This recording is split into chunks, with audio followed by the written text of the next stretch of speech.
Hello పిల్లలు, మీకు ఒక తమాషైన ఆట చూపించేదా? పూర్వకాలంలో మన నాయనమ్మలు, అమ్మమ్మలు, తాతలు ఈ ఆట ఆడుకొని సమ్మర్ సీజన్ మధ్యాహ్నం కూర్చొని భలే టైం పాస్ చేసేవాళ్ళు. పొద్దున సాయంకాలం బయట ఆడుకున్నా మధ్యాహ్నం మళ్ళీ ఎండ వేయదు కదా, బయట పంపించారు కదా. అప్పుడు వాళ్ళు మధ్యాహ్నం ఇట్లా కూర్చోబెట్టి వాడు మనవరు మనవరాళ్ళు పిల్లలందరితో చక్కగా ఆడుకునేవాళ్ళు. గుర్తుపెట్టుకోండి పిల్లలు, ఈ గేమ్ కి ఇంత కూడా ఖర్చు కాదు, అన్ని మన ఇంట్లో దొరికే వాటితోటే చక్కగా ఆడుకోవచ్చు. దీనికి కావాల్సినవి ఏంటో చూపించేదా? ఇట్లా ఎంతమంది ఆడుకుంటే వాళ్ళకు సంబంధించినవి ఇలా తీసుకోవాలి డిఫరెంట్ కలర్స్ లో. ఇది లేని పక్షంలో ఒక ముందు కాలంలో ఇవి కూడా ఉండేవి కాదు. ముందు కాలంలో ఏం చేశారంటే కందిపప్పులు, శనగ బద్దలు, పుట్నాల బద్దలు ఇవి పెట్టుకొని, పుల్లలు ఇవి పెట్టుకొని ఆడేసేవాళ్ళు తమాషగా. చెప్పండి కిడ్స్, ఏమన్నా ఖర్చు ఉందా ఇందులో? లేదు కదా. సరే చూద్దాం రండి.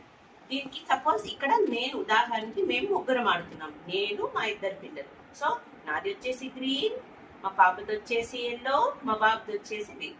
మళ్ళీ దీనికి కావాల్సిన డైస్, అప్పట్లో డైస్ ఉండేవి కాదు కదా, గవ్వలను ఆడేవాళ్ళు. లేకపోతే ఇలా మనకి టామరిన్ సీడ్స్ ఉంటాయి కదా, 2 టామరిన్ సీడ్స్ అయితే సరిపోతాయి. దానికంతా ఒక్క టామరిన్ సీడ్ ని బ్రేక్ చేస్తే మనకి ఇట్లా 2 వస్తాయి, ఇట్లా ఇలా వస్తాయి. దీంతో ఏమన్నా మనకి కాస్ట్ ఏమన్నా పడుతుందా? ఏం పడదు కదా. దీన్ని మనం మమ్మీ డాడీని, అమ్మమ్మ తాతలు ఎవరిని ఏం ఆడుకోకు, మనకుంటే అవైలబుల్ కిచెన్ ఐటమ్స్ తోటి మనం ఈ గేమ్ ఆడుకోవచ్చు. అయితే మన టకటక మళ్ళీ ఆటలోకి వెళ్ళిపోయి దాని రూల్స్ చూద్దామా? ఓకే. ఎంతమంది ప్లేయర్స్ ఉన్నారో వాళ్ళకి 4 చొప్పున ఇలా తీసుకోవాలి, పావులు తీసుకోవాలి. నెక్స్ట్ ఇలా గవ్వలు దొరికితే గవ్వలు, చాలా మంది దగ్గర గవ్వలు ఉండవు కదా, దాంతో అప్పుడు మనం ఏం చేయొచ్చు అంటే ఇలా చింత బద్దలతో ఇలా పిక్కల్లాగా చేసుకోవచ్చు అనమాట. ఇట్లా పడితే 8 అని అర్థం. అన్ని బ్లాక్ పడితే బ్లాక్ సైడే పడ్డాయి అనుకోండి, ఇది 4 కదా, ఇది 4, మిగతా అంతా ఇది 3, ఇది ఇట్లా పడితే 1, ఒకటే పడితే 1. మీకు ఇందులో ఒక తమాషా చెప్పనా? ఇట్లా అన్ని పడితే కనుక లక్కీగా ఫీల్ అవుతాం. ఇట్లా పడ్డప్పుడు మనం సెకండ్ టైం ఆడొచ్చు. ఇలా అన్ని బోర్ల పడ్డప్పుడు మనం మళ్ళీ సెకండ్ టైం ఆడొచ్చు. మనం ఎవరినైనా చంపితే కూడా మనము ఇంకొకసారి ఆడొచ్చు. సో మనం 3 సందర్భాల్లో సెకండ్ టైం ఆడొచ్చు. అన్ని సైడ్లు వైట్ పడ్డా, లేకపోతే అన్ని సైడ్లు 4లు పడ్డా, ఇట్లా మనం సెకండ్ టైం ఆడతాం ఎవరినన్నా చంపినా కూడా. ఈ game is nothing but, Ashtachamma is nothing but ludo game. Ludo మనం ఎట్లా ఆడుకుంటామో అట్లే ఉంటుంది. లూడోకి మనకి బోర్డు కొనాలా, దానికి మళ్ళీ కాస్ట్ అవుతుందా? కాస్ట్ లేని లూడో అంటే మనకి అష్టాచమ్మ. ఇది పూర్వకాలంలో చాలా ఫేమస్ గా ఆడేవాళ్ళు. ఇది నేర్పిస్తాను ఇప్పుడు మీకు ఎట్లా ఆడాలి.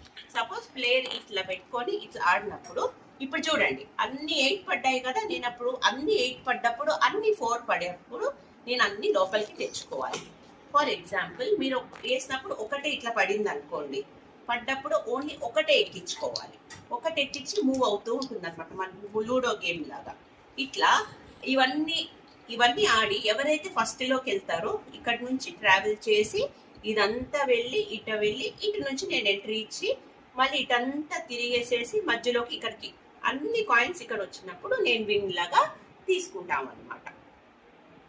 ఇప్పుడు గేమ్ కి రూల్స్, దానికి కావాల్సిన వస్తువులు నేను చెప్పాను కదా. ఇప్పుడు ఈ గేమ్ మేము దర్దాపు సమ్మర్ హాలిడేస్ అంతా మధ్యాహ్నం కూర్చొని చక్కగా రూమ్ లో ఏసీ వేసుకొని హాయిగా ఆడుకున్నాం. టీవీ లేదు, ఫోన్ లేదు, వీడియో గేమ్స్ లేదు, ఏం లేదు. This is our time, kids time అనుకొని ఆల్మోస్ట్ 2 to 4 దాకా అసలు ఎండ్లెస్ గా ఆడుకునేవాళ్ళు అనమాట ఇండోర్ గేమ్స్. ఇది ఒకటే కాదు, స్నేక్ అండ్ ల్యాడర్స్ అనుకోండి, క్యారమ్ బోర్డ్ అనుకోండి, ఒక్కొక్క రోజు ఒక్కొక్క ఆట ఆడుకొని 2 to 4 టైం అసలు ఎట్లా పోయేదో మాకే తెలీదు. ఈ ఆడే విధానం ఖచ్చితంగా మనం నెక్స్ట్ వీడియోలో చూపిస్తాను. మనం